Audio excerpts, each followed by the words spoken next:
Bonjour et bienvenue à 3 sur 10.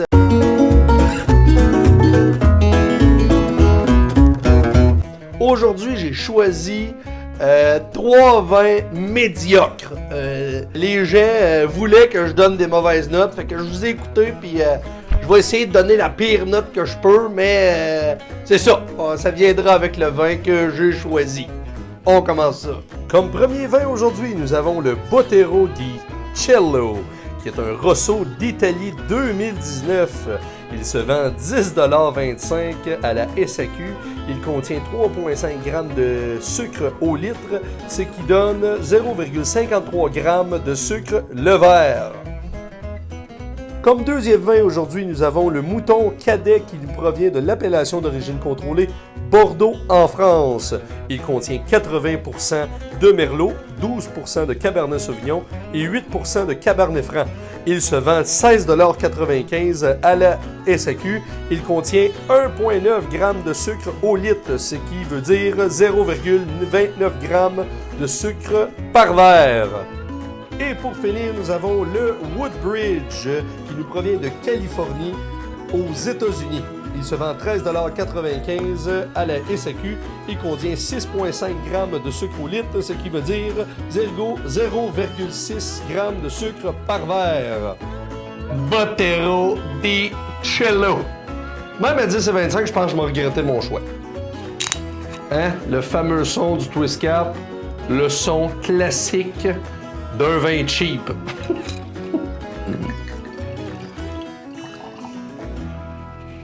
Fait qu'on va avoir une couleur cerise.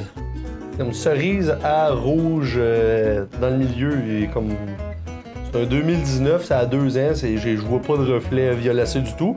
Puis il est translucide. C'est un vin qui est très clair. Il n'y a pas de concentration dans ce vin-là. Donc on a des arômes de... Des petits fruits rouges. C'est très fruité. Mais il y a un peu de cuir. Juste un peu, pas grand-chose. Il y a un côté vraiment floral aussi, pas presque pollen. C'est végétal. C'est ça que ça sent. Goûte.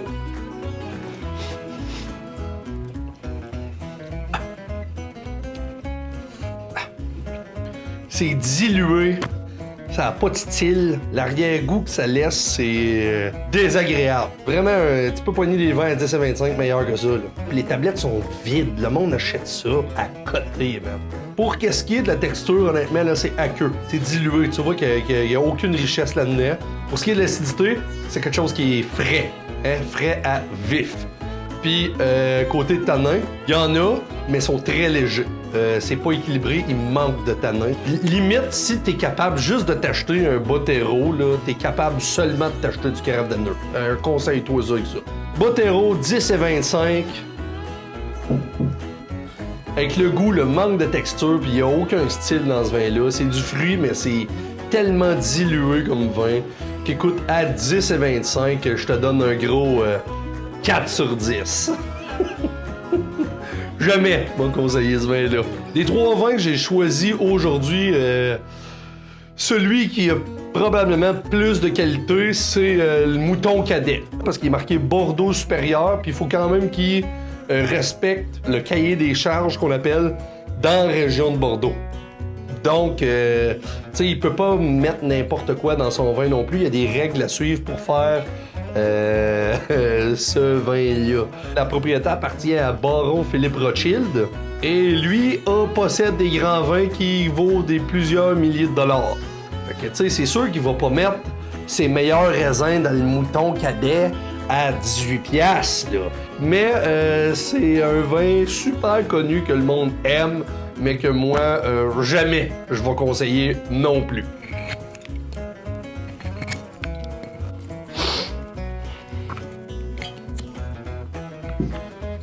Je vais pas partir avec une attitude négative non plus. Là.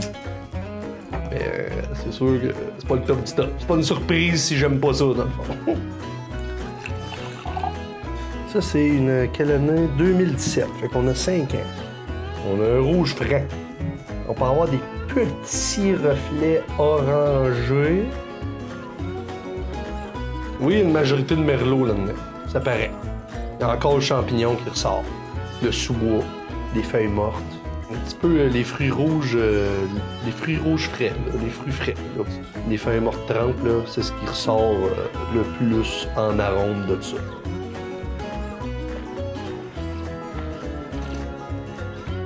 Ben, je suis surpris! On va avoir le moelleux qui est hyper équilibré. Honnêtement, c'est très équilibré. L'acidité, c'est quelque chose qui est équilibré à frais. C'est pas quelque chose qui manque d'acidité, c'est très bien. Et ensuite, les tanins sont charpentés. Très charpentés. Puis, il assèche longtemps. J'ai encore la bouche sèche. Je le trouve pas si pire pour de vrai, mais je trouve pas que c'est un wow. Je l'accompagnerais, ce vin-là, avec vraiment steak champignon. Étant donné qu'il y a beaucoup de tanins, steak gras, hein, faux filet, contre-filet avec la bordure de gras. Ça prend quelque chose de gras, pour de vrai. Puis ça irait très bien avec ça. Surtout une sauce vin rouge, sauce champignon. Puis ça serait le match parfait. Donc, étant donné tout ça, à 17$, j'y donnerais pas. Je vais y donner un 7 sur 10, puis c'est mérité. 7 sur 10, c'est un bon vin, mais sans plus. Hein? C'est correct. À 17$, on peut trouver quelque chose de mieux. Mais si t'as pas le choix, mouton cadet, allons-y. 7 sur 10, je pense que c'est bien mérité. Ensuite, on s'en va en Californie avec le Woodbridge. Ce qui arrive en Californie, c'est que c'est des recettes. Que le raisin est bon, pas bon. Ils vont tout mettre dedans. C'est le coke du vin. Peu importe le raisin qu'ils vont avoir cette année-là, ils vont rajouter du sucre, des copeaux de chêne pour y donner son goût boisé américain. C'est un classique des vins américains. Apothic Red, c'est la même affaire. Ménage à trois, même affaire. Barefoot, ça sera pas complètement mauvais. Y a-tu mis une année?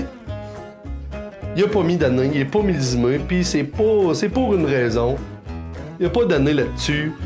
C'est qu'il va goûter tout le temps la même affaire. Fait que tu te trompes jamais. Si t'aimes ça, prends-les tout le temps. Ça va toujours goûter la même affaire. Rouge violacé très foncé. Ça sent vraiment le chêne américain. Fruits très mûrs, là. Il y a beaucoup de chaleur dans ce vin-là, comme on dit. Là. C'est des vins, des gorgées de sucre, ces fruits-là. On a du beurre. Ouais, c'est comme beurré. Je peux même avoir un petit côté de violette. Garanti que ça va toujours... J'achète une bouteille dans 2 ans, ça va sentir la même affaire. La cerise la plus juteuse que t'as, là, avec du bois. Ce qui est du moelleux, c'est pas quelque chose qui est équilibré, c'est quelque chose qui a vraiment beaucoup de texture. Ça, c'est le taux de sucre habituellement. Je pense que exactement 6,5 grammes de sucre au litre. Ça paraît. L'acidité, c'est très équilibré. Puis les tanins, c'est charpenté, mais c'est pas quelque chose qui est soyeux. C'est pas aussi asséchant que le mouton cadet, mais ça là quand même, c'est quelque chose de charpenté. J'accompagnerais ça sur filet mignon. C'est pas... tu peux le prendre avec un steak qui est pas gras. Filet mignon, sauce au poivre, New York steak, viande rouge, un jarret d'agneau, sauce bolognaise, j'irais ça, là. Avec un peu de cannelle dedans, ça irait très bien, le côté sucré. Côte levée, une sauce barbecue plus sucrée, ça irait très bien avec ça. Pour de vrai, ça s'accompagnerait de. Je trouve ça beaucoup trop exubérant. Beaucoup trop expressif. Le bois, il est trop expressif dans ce vin-là. Il domine trop tout ce que tu goûtes. À 13,95, j'y donne un bon... 5,5 sur 10. Je suis peut-être sévère, mais je trouve que ça a comme... Ça l'a peut-être... Ça a pas de style. C'est vraiment... j'en vois trop souvent de ces vins-là américains, puis je trouve que c'est trop du déjà vu pour lui donner une plus haute note que ça. Donc, c'est ça. Merci d'avoir fait ma dégustation de vin de moins bonne gamme, là, je pourrais dire, mais moins gros coup de cœur. Là. Je les ai éliminés tout de suite, comme ça la prochaine fois, on va découvrir des choses ensemble. Je risque de faire une vidéo sur 3 bières de microbrasserie dans les prochaines vidéos. Je vous invite à partager et à vous abonner à ma page Facebook et à ma chaîne YouTube 3 sur 10. On se dit à la prochaine!